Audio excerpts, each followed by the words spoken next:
নভেম্বরে আর ফিরবে না শীতের আমেজ। অকাল বৃষ্টির পূর্বাভাস একাধিক জেলায়। রাজ্যের বিভিন্ন প্রান্ত থেকে যে হালকা শীতের অনুভূতি মিলেছিল তা খুব তাড়াতাড়ি আর ফিরছে না। আবহাওয়া দফতর জানিয়েছে ডিসেম্বরের প্রথম সপ্তাহের আগে শীত জোরালো হওয়ার সম্ভাবনা একেবারেই নেই। আপাতত রবিবার পর্যন্ত তাপমাত্রা বাড়বে গোটা দক্ষিণবঙ্গে। সোমবার বাতাসে বাড়তে থাকবে জলীয় বাষ্প এবং এর জেরেই ডিসেম্বরের আগে ফের গরম অনুভূত হতে পারে। কলকাতার তাপমাত্রা ইতিমধ্যেই 30 ডিগ্রি ছাড়িয়ে গেছে। আবহাওয়া দফতরের পূর্বাভাস অনুযায়ী বুধবার থেকে উপকূলবর্তী ও লাগোয়া জেলাগুলিতে অকাল বৃষ্টির সম্ভাবনা রয়েছে। নভেম্বরের 27 থেকে 30 তারিখ পর্যন্ত বৃষ্টি চলতে পারে।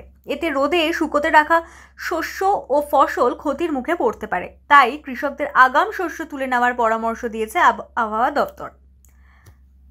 বৃষ্টির পাশাপাশি কুয়াশাও যেমন কিছু জেলায় আরও বৃদ্ধি পাবে বলে সতর্ক করা হয়েছে। বৃষ্টির মধ্যেও শীতের সম্ভাবনা আপাতত ক্ষীণ। কলকাতায় বর্তমান সর্বনিম্ন তাপমাত্রা 18 ডিগ্রির ঘরে পৌঁছেছে। পশ্চিমের জেলাগুলিতে তা 14 ডিগ্রির কাছাকাছি।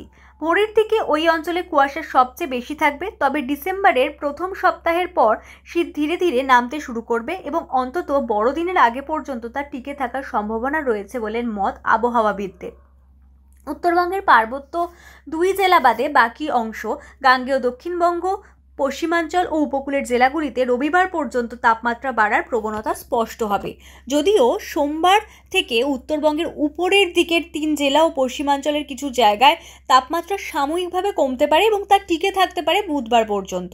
তবে নভেম্বরের দ্বিতীয় সপ্তাহে স্বাভাবিকের তুলনায় 2 থেকে 3 ডিগ্রি কমেছিল যে পারদ, সেই এই মাসে তা ফের নামার সম্ভাবনা কম বলেই জানিয়েছে আলিপুর আবহাওয়া দফতর।